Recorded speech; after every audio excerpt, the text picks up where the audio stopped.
Okay, I'm here with my grandfather, Burt Goldstein, and myself, Julia Goldstein. And my grandfather was in the military. Okay. You ask the questions. All right. So, could you state your name, which branch you were in, and your rank? Okay. I was drafted and went into the Army. I was drafted early. I went into the Army. I officially was in the Army on June 29th, 1943. And I went into active service on July 13th, 1943 in Camp Yaphank, Long Island. Okay. A few days later, we were sent to basic training in Fort McClellan, Alabama. And you wouldn't want to be in Fort McClellan, Alabama, or any place in Alabama in July. Which is? It was so hot, hot, hot. And we almost broke the Coke machine. We had to drink so much of it just to say it's over. For 13 weeks. Then luck came along, and we were in something called I was qualified for the ASTP, the Army Specialized Training Program. And of all places, I went on a train, wound up at City College in New York, and was there for 5 months taking basic engineering and was home every weekend. So for 5 months of my time in the Army, I was going to school. Then all of a sudden, they needed cannon fodder. The reason I went to school, they had the schools, is because the colleges were bare of students. A lot of the guys were gone, so they were subsidizing the colleges. So colleges all over the country had guys going there, learning different things. Did the military pay for your college? But I was in the Army. Yeah, so they I was paid at for it. CCNY Uptown Manhattan, 5 months. I was home every weekend. That was nice. And all of a sudden, they decided enough is enough, and they put us on the train and went down to a place called Louisiana, Louisiana maneuvers. When it rained, the land disappeared. No joke. Wow. We had a pup tent on top of a hill, and we put two pup tents together and had 8 people, 6 capacity pup tent. And when I stood guard that at night, I looked, and we were on top of a hill, and the land disappeared. The houses were on stilts. So that was Louisiana. There for, I don't know, a few months. And then they sent us up to Camp Breckenridge, Kentucky, which was nice place, right below Evansville, Indiana. So we used to go there on weekends. It wasn't bad. Kentucky was a nice place. You know, we treated German prisoners of war pretty good. We had German prisoners of war just walking along the roads, keeping them neat. We treated them well. They didn't do that for us. Okay. So we're there for, I don't know how many months we were there for. It was a nice place, and I made a lot of friends. And then the axe fell, and we were on the went up to Camp Shanks, New York. The next thing you know, they had us on a boat called the Roald at Munson, which originally was German troop ship. And they told us to feel good that it would take 3 German torpedoes to sink a ship. So that was supposed to be feel good. Yeah. Yeah. Grandpa, which war were you in? World War II. Okay. Which lasted from 1941 to 1945. December 7th, 1941 was the day of Pearl Harbor, when the Japanese attacked us at Pearl Harbor, and Germany declared war on us right after that. Mm-hmm. So we went to landed in a city called Swansea in Wales, and we went to had Lieutenant Witt told us, Ben, there's only one way we can go, east, east, east. Whereupon we went to the westernmost part of Wales. And the British had some very nice straw beds, bunks to sleep in. I went to put my stuff down, the mouse jumped out of the straw. Oh my gosh. It was very, very comforting. You couldn't defecate on the Queen's land. So we had something called Cooks and Bakers too. We had to clean up everything we ever did there. It was terrible because it was the Queen's land. Yeah. We were there for about 5 months. Wasn't much fun. It was a miserable, wet thing. And so, I forgot about most of it because it just wasn't much to do. We just sat there. They had us waiting for the time to go across the channel. Next thing you know, after 5 months, they put us on a boat across the English Channel, and we had our mess kits that we ate from, and it was on a British ship, and they had a guy cleaning our mess kits after we ate. The same soapy water for everybody. They didn't have any clear sanitation. It was terrible. And then we landed in Le Havre, France. And the people in Le Havre, France didn't like us because apparently our bombers had bombed Le Havre. Ooh. And it was a French city. I don't know why, but they did. So they weren't. It was a cold, cold, rainy night. It was a portent of what was to happen. So, they gave us shovels to dig the ground in, and they took us to halfway across France. And one night, they had us sleep on the frozen ground.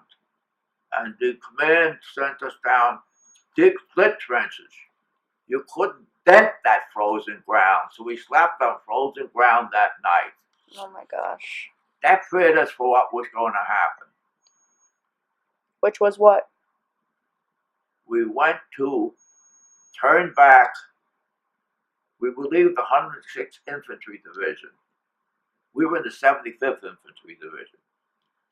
And we went to relieve them because there was something called the Battle of the Bulge, which you can read about in history books.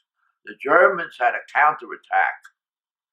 They saw some days where it was going to rain and our bombers couldn't do anything about it. So they put a big dent into the 106th Division. A division is made up of 3 regiments. They captured 2 of the 3 regiments. Oh my gosh. And there was a lot of slaughter that went on. In a place called Malmedy, they slaughtered 300 GIs. Which stands for? GIs, I'm sorry. Government issue. GIs were considered, were us, soldiers. Okay. GI stood for government issue. And so we went into relieve the 106th Division, which lost 2 regiments. The division is made up of 3 regiments. The division consists of 15,000 soldiers. Oh my gosh. And 3 regiments. And they're broken down into battalions and then companies and so forth. It was snowing, and the Battle of the Bulge is one of the famous or infamous battles of World War II. It was the coldest winter in Belgium. The snow was knee deep. We slept sometimes, luckily, if we slept in a Belgian barn. And the Belgian farmers had a kitchen which they lived in, and above the kitchen was where they slept. And you opened the door of the kitchen, walked into the barn. That's where the houses were built. Wow. Yeah. So it was good when you could sleep in the barn and have straw upstairs in straw. And it was so cold that we threw away our shoes. They were frozen stiff. You couldn't walk in them. Oh my gosh. And we had galoshes. What we did was we put straw in our galoshes. And the Battle of the Bulge lasted from something like middle of December to something like the end of January 1945 or little into February. It lasted quite a while. And we were called the Bulge Busters. I was no hero, but I was in the 75th Division, and we chased the Germans out of there. So then we went down to another place called the Colmar Pocket, which was, we were busting the Germans up. So the Germans had a pocket down there. And then we went down there. So while we were on a train, on a freight train. The trains that the French had, the freight cars, were much shorter than ours, maybe 2/3 or 1/2 as long. And in it, it said arm, which meant men, 40, chevaux, which meant horses, 8. So the French attitude, and the French army officers had a very bad attitude about their men. So they said they could put 40 men in there. You all had to stand up if they were all 40 men, or 8 horses. You had a choice. Wow. So we rode that thing, and it was anything but fun. But we rode that thing before we went to the Battle of the Bulge. That's what happened here. And the Battle of the Bulge lasted for about 3 months. And then Christmas 1944, the skies lit up. The skies opened up. The Germans had depended on cloudy weather so they could do what they were doing. The sky lit up, and our bombers were out, and they saturated the German army with their bombs, and they broke up the Battle of the Bulge. Not only that, General Patton's tanks came from the south and broke it up too. So that was that.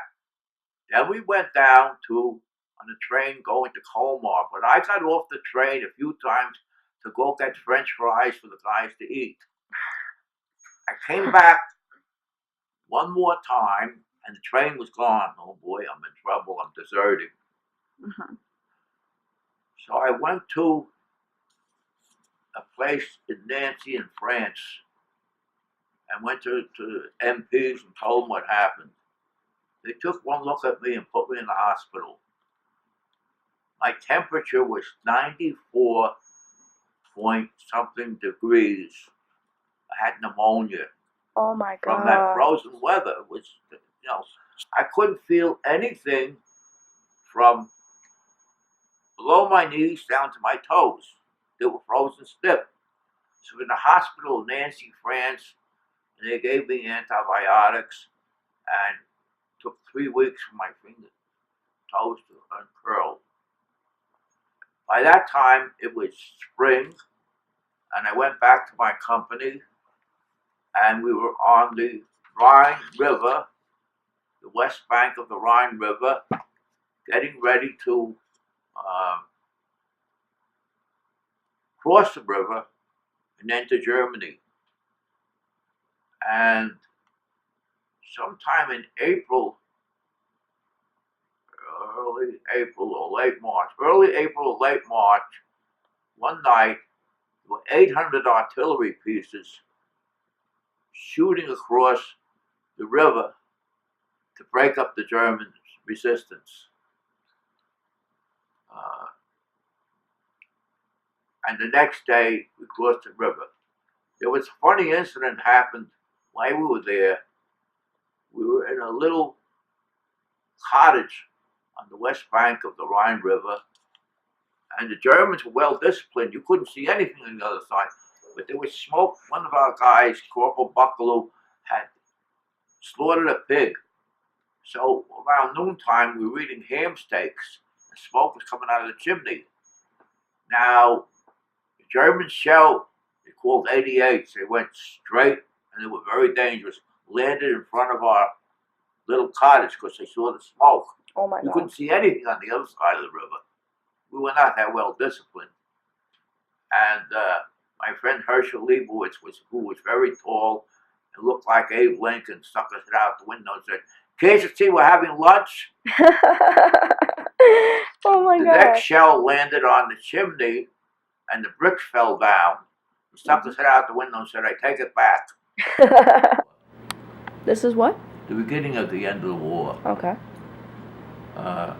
They artillery barrage succeeded, and we crossed the Rhine River. I remember we went into one house there, and there was a man in the house and said, "Ich nicht Nazi." Meanwhile, the whole house, every drawer, every wall, everything had swastikas all over it. Okay. That was the Nazi emblem, swastikas. Of course. We looked at him, and we didn't do anything, but the guy was lying, obviously.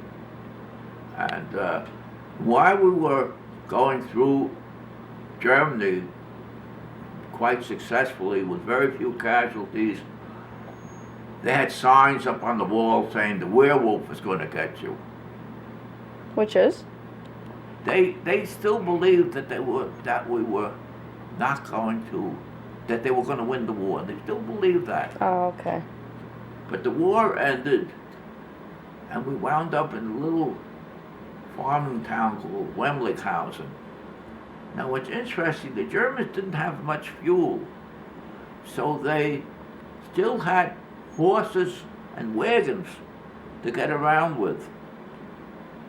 Even when they successfully attacked France, they used those. We stayed in Wemlichhausen for a period,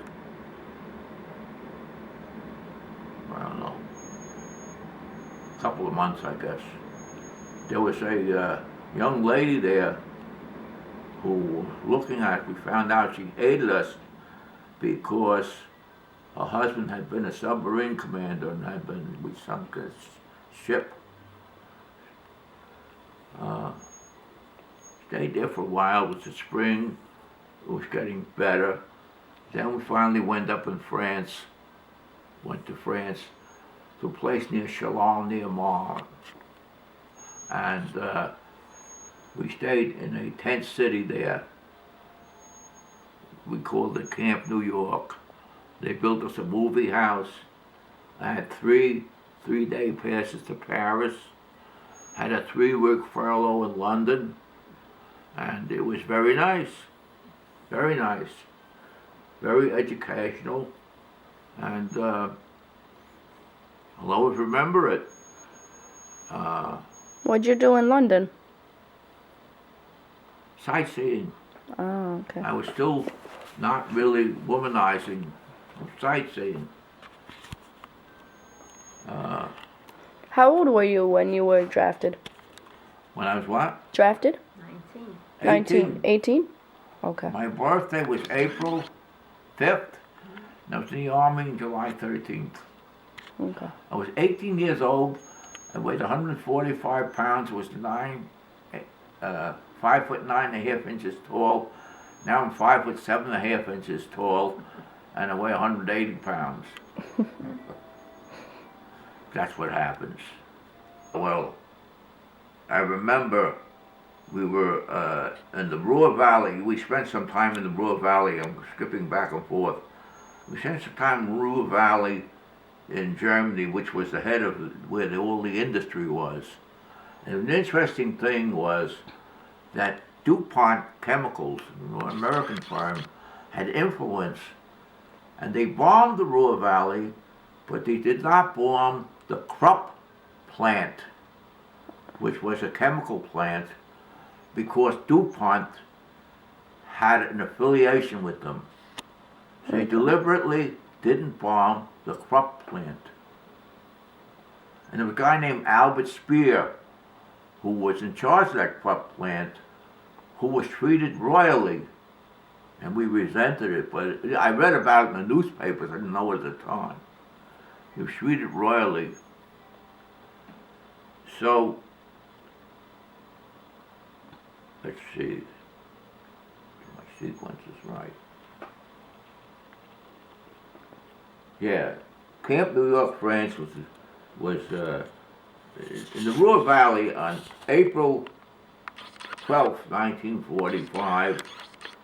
A tank came out of the woods, and guy opened up the turret and said the president died. President Roosevelt died on April 12th, 1945. I remember the date quite well because it was the birthday of my cousin Marilyn, who was born exactly a week after me.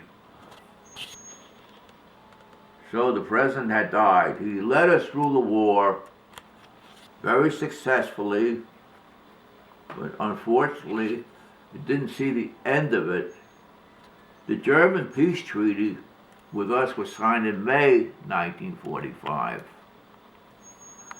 And August 1945, they dropped the atom bomb on Nagasaki and Hiroshima in Japan. It was a horrible thing. And it's a shame. And the guy who created that bomb, Robert Oppenheimer, was very much opposed to it. So Harry Truman was president, and he had the unpleasant task because President Roosevelt had died of, he didn't know about it till after Roosevelt died, having that done. So they bombed Hiroshima, I think that was the first one. And then 1 week later they bombed Fujiyama, which was, made them, they finally, they surrendered. Nagasaki. They surrendered. Nagasaki. Okay. Yeah, Fujiyama was a mountain in Tokyo. So they bombed the second one. And there was a General Leslie Groves who helped head this thing and wanted the second bomb to be thrown. And Robert Oppenheimer, as we found out and discovered what it was, he was very much against atomic warfare. And it has not happened since. If it ever happens, it will destroy anything. It might even destroy the whole Earth's atmosphere. Oh my gosh. They keep doing that.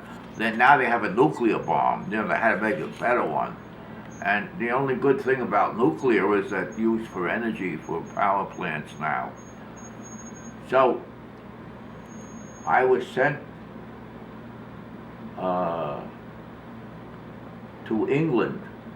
My friend Dave Zilstra, an old army buddy of mine, who's still living, was in charge of education. And he asked us, some of us, where we wanted to go. And I was one of the first people he asked. So I had a choice of going to Switzerland or England. So I went to England. And I stayed in a small town between Blackpool and Preston in England. That's the name of it. And it was pretty nice. I was there for 5 months. Had a girlfriend there for a while. And then, at the end of 5 months, we got on a boat, went home on the,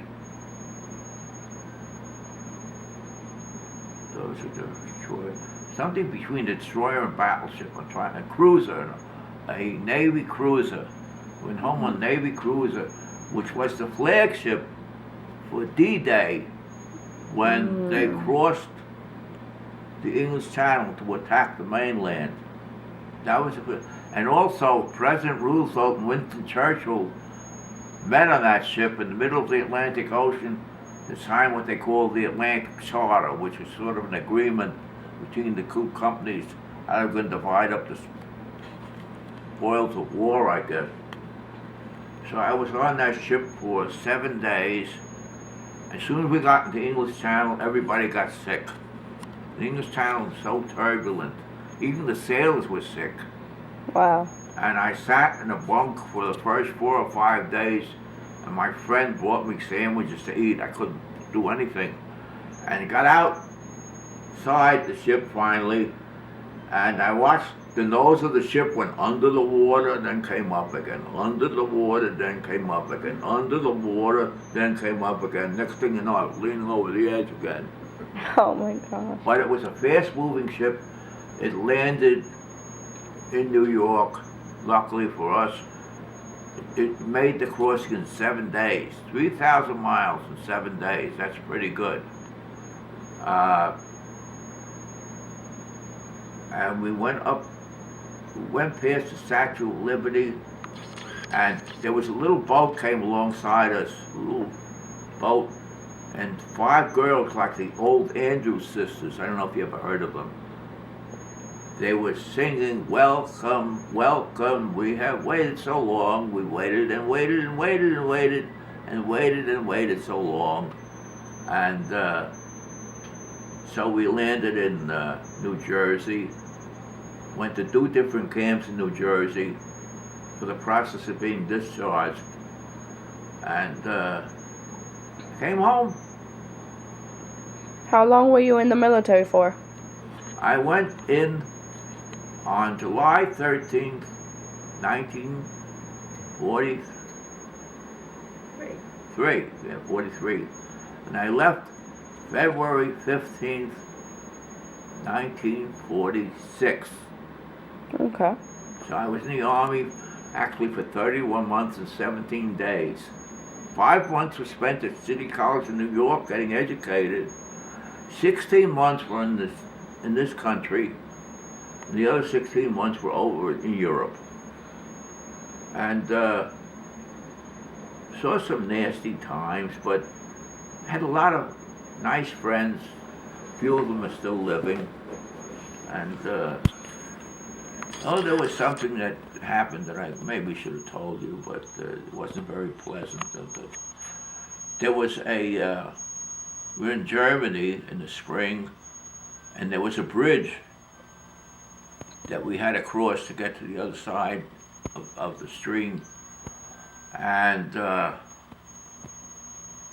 company headquarters Jeep went on the bridge, and it was mined. They were foolish. They should have checked to see if it was mined.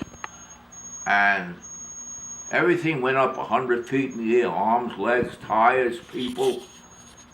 Oh my God. It was terrible. And luckily the Jeep I was in, the lieutenant, Harley, what was his name? Harley something, was told the driver not to go across that bridge, check, make sure it was mined. Mm-hmm. And I knew some of those people in company headquarters because I had battalion headquarters. I had spent some time with them in the Battle of the Bulge. So that was the last unpleasant experience. So spent 5 months in England and went home, and I was home on I was discharged on February 15th, 1946. It's 31 months and 17 days. 5 months were spent in CCNY in New York. 5 months were spent wandering around England. Mm-hmm. I saw Manchester. I went to Scotland. I went to Edinburgh. I went to the other big city in Scotland. I had 3 3-day passes to Paris. And I behaved myself quite well. Some of the guys, the married men were the worst ones. They were the horniest guys in the outfit. So that was it. I came out in one piece.